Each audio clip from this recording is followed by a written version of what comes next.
Hey there, it's Kevin with the Rogue Deck Builder, here with the top 10 cards that I want to brew from Final Fantasy. Now keep in mind this list is going to contain cards that are not tier, they are just cards that I particularly want to brew with. I am late to the party with this list, so there already are some cards from Final Fantasy that have made tier decks, and I'm not going to include them in this list. Hopefully this is going to be a fresh list of cards that aren't seeing much play, or maybe I just haven't seen them in decks before. So, again, my kind of qualifications for cards that make this list are ones that I think are synergistic or fun or just really hit my play style. This is not necessarily a list based on power level. As I stated, none of the cards that are seeing tier decks right now are going to be in this list. And this was actually a set that was hard to come up with a top 10 list. Typically, I can come up with like 10, 20, 30 cards that I find interesting. Final Fantasy ended up being quite a boring set as far as synergy and brewing. It fell into two extremes. Either we had a lot of these what I call kind of big dumb cards with effects that are too hard to actually slot in. So these are, of course, made for Commander, or we had cards like Cloud that were just does. Like, okay, let's just slap on a Stoneforge Mystic. And, I mean, even had Dark Confidant reprinted into this set. So there are a lot of high-powered cards that just didn't really, they're not interesting. I mean, they're very tired at this point of what they can do. So I tried not to include any cards like that. So to come up with 10 cards was actually a bit rough. So let's start off with my number 10. I can't be the Soul Sisters player without including any sort of Soul Sister cards. So we're going to have two cards in here that just hit the Kevin Soul Sisters type archetype. This is Aerith Gainsborough and Excalibur 2. Both of them are, I don't know if they would be even playable right now in like a Soul Sister shell. Like Center does have one at the moment.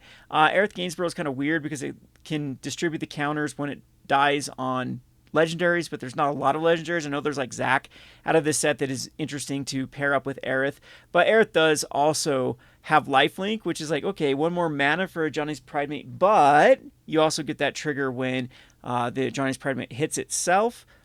So that's kind of cool. And Excalibur, this card's the equip cost is what really makes this card unplayable in my opinion. It's going to be hard to shift this over with 3 mana.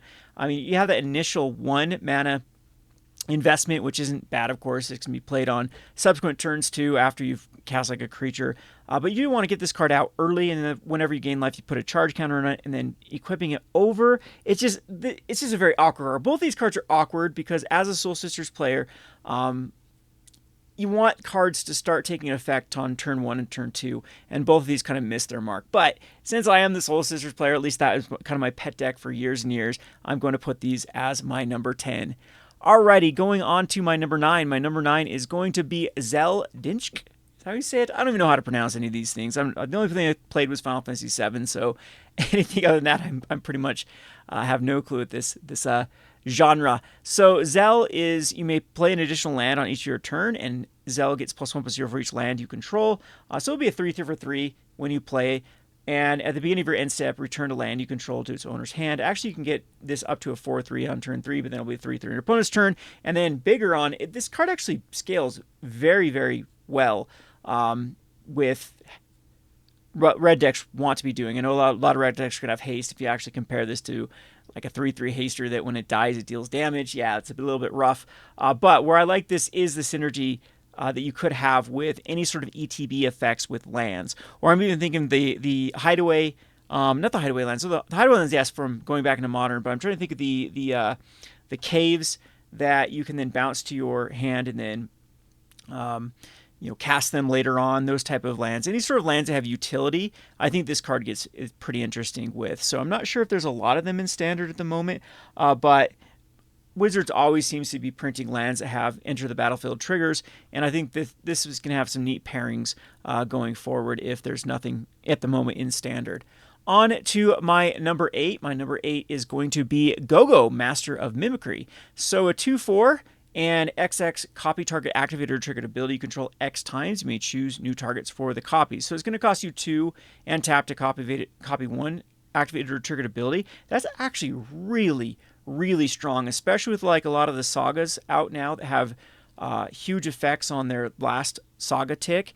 And there are plenty of artifacts that I'm sure that can go infinite with this card if you're playing this in Commander. I'm sure people have already figured them out. And then if you pay 4, copy something twice.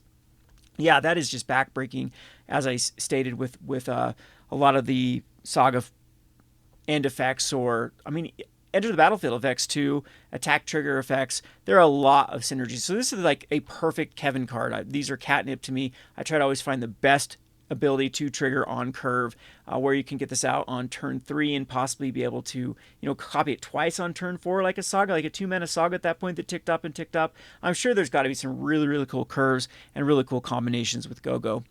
On to my number 7. My number 7 is going to be EMTT Unsundered, which then transforms into Hades. So Vigilance, and whenever EMTT enters or attack, draw a card, then discard a card. At the beginning of your upkeep, if there are 14 or more cards in your graveyard, you may transform EMTT.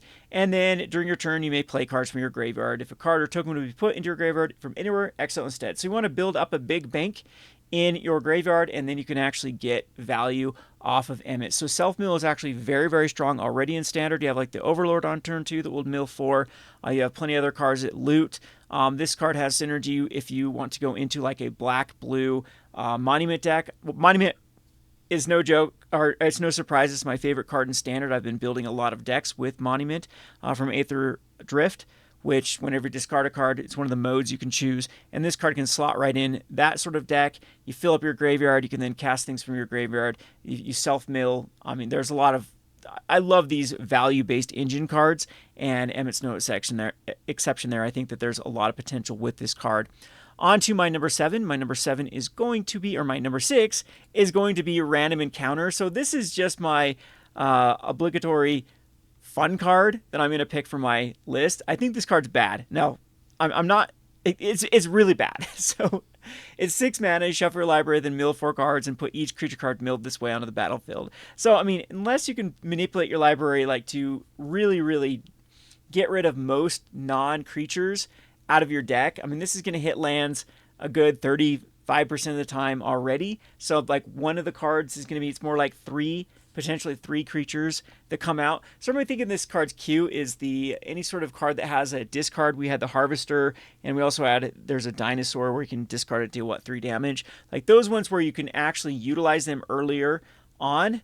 And then if they do get like an ETB effect, they're quite strong, I think is where you want to go with Random Encounter. But 6 mana is huge. You got to compare this. This is almost like a Traxa, which is going to fill back up your hand, or Zombify, just getting back a specific creature from your graveyard for 4 mana is just like way more easy to set up than Random Encounter. However, Random Encounter is just fun, and I want to create a scenario in a deck where I get 4 cards, you have that magical Christmas land scenario, and just go off with those 4 cards hitting the battlefield. The best way that I can think of for this right now, as I stated, is you want like utility creatures that have high converted mana cost and ETB effects.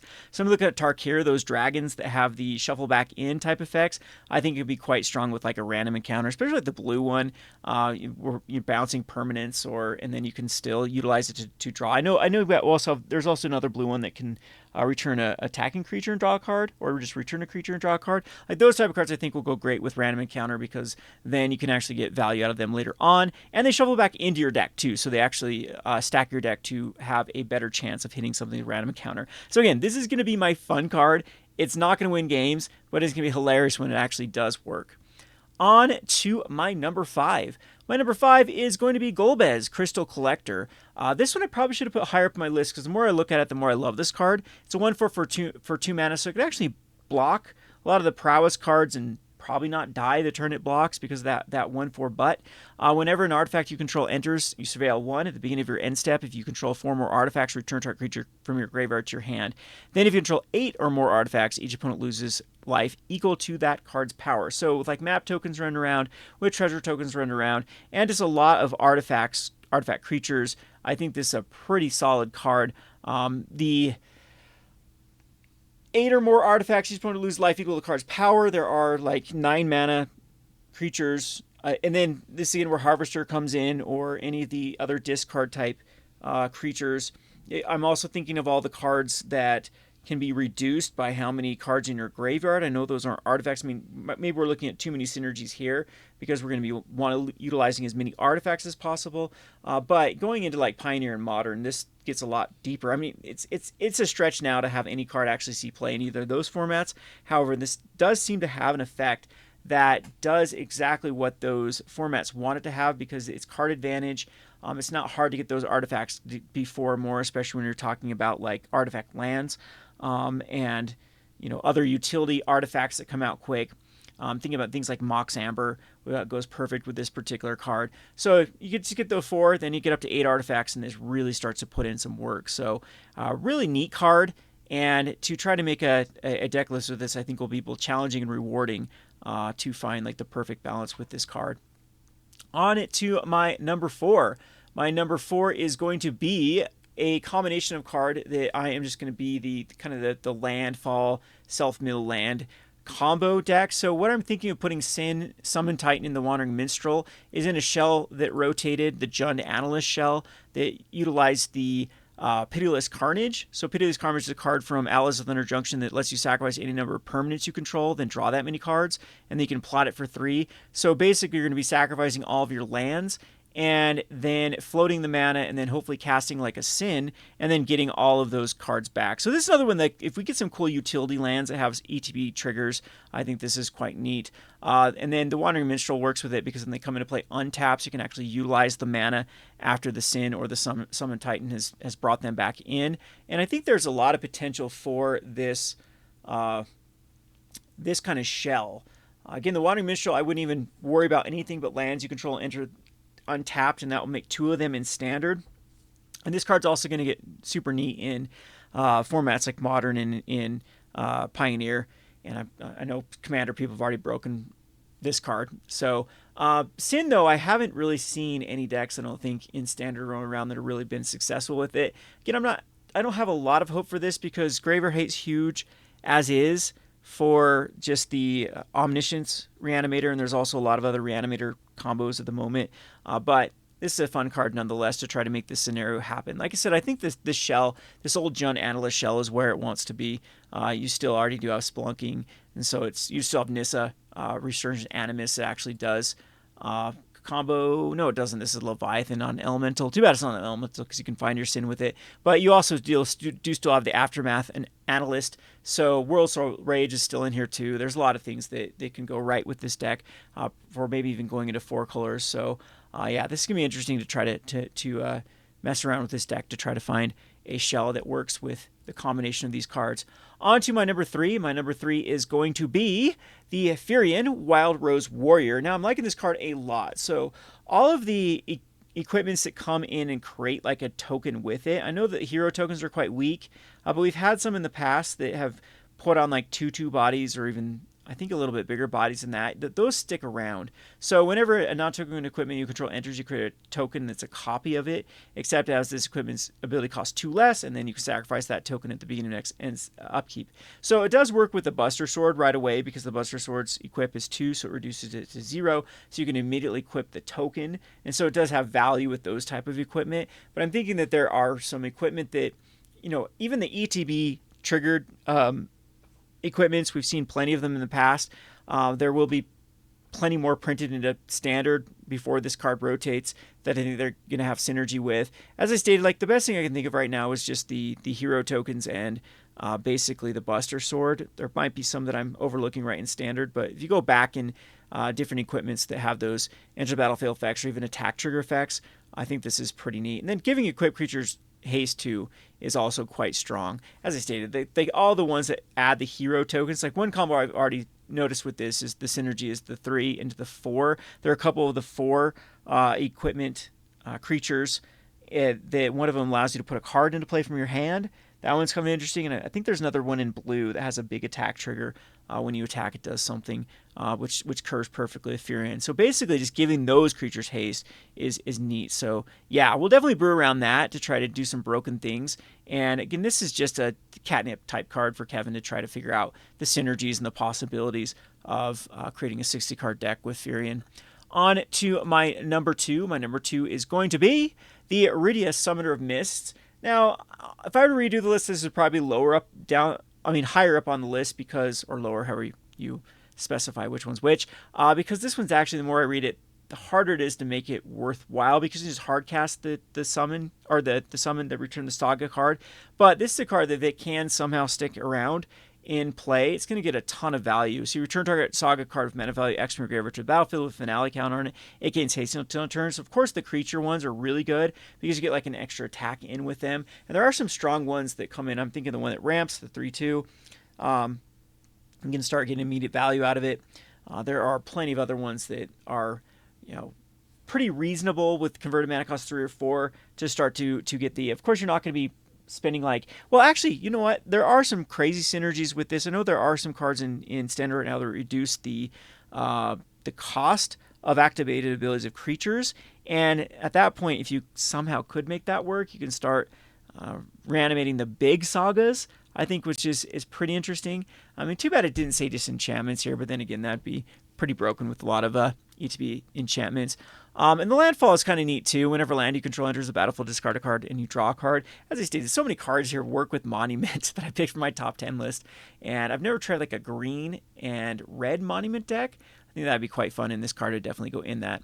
On to my number one. So my number one overall pick is going to be Joshua. So this card, I'm a huge fan of anything that reanimates small creatures from the graveyard. Cards like Immortal Servitude. I've always built decks, Rally the Ancestors, those type of cards. And Joshua, I think, is perfect. It's a 3/4 for 3 mana, which is actually really good stats. And enters, discard up to 2 cards and draw that many cards. Again, another card that works perfectly with Monument.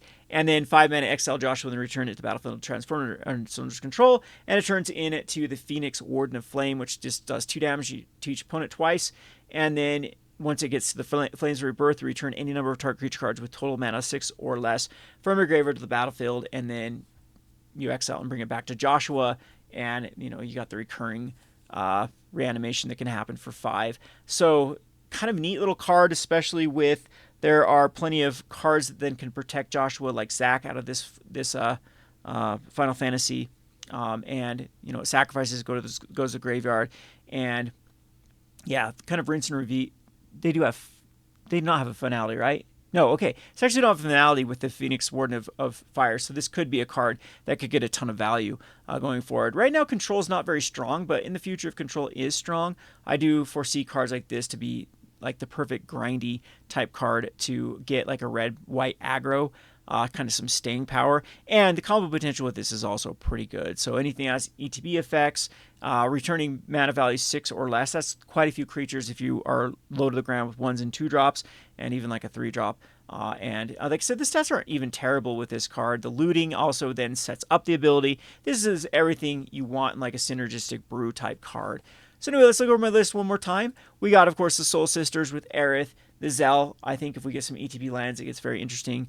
GoGo, that is going to be fun to try to find out the perfect activated or triggered ability to copy.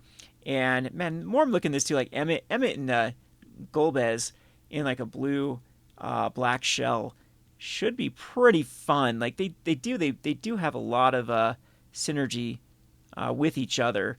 I guess when you do finally flip Emmett, maybe not so much. But anyway, I'm going to try to brew a deck out of all of these. I'm probably going to be focusing on standard for these cards and see how well we can perform with them. And maybe something cool will come out of it. A lot of decks that I have made in the past that I thought were just wonky end up actually being quite successful. And I want to get back to those kind of roots where I really push the envelope of what I can do with a particular card. So be expecting deck lists for each one of these cards in the near future. I think they'll make great Tuesday Brews days. We didn't get a Tuesday Brews out today, but be expecting those in the future. This has been Kevin with the Rogue Deck Builder. Make sure to like, comment, subscribe, and I'd love to hear your list of top 10 cards from Final Fantasy, maybe cards you're brewing with. Again, maybe you have cards that are seeing tier play like the Clouds and the Vivies that I didn't mention here, and you have a pretty neat little brew. I'd like to hear about it in the comment section below. Thanks for watching.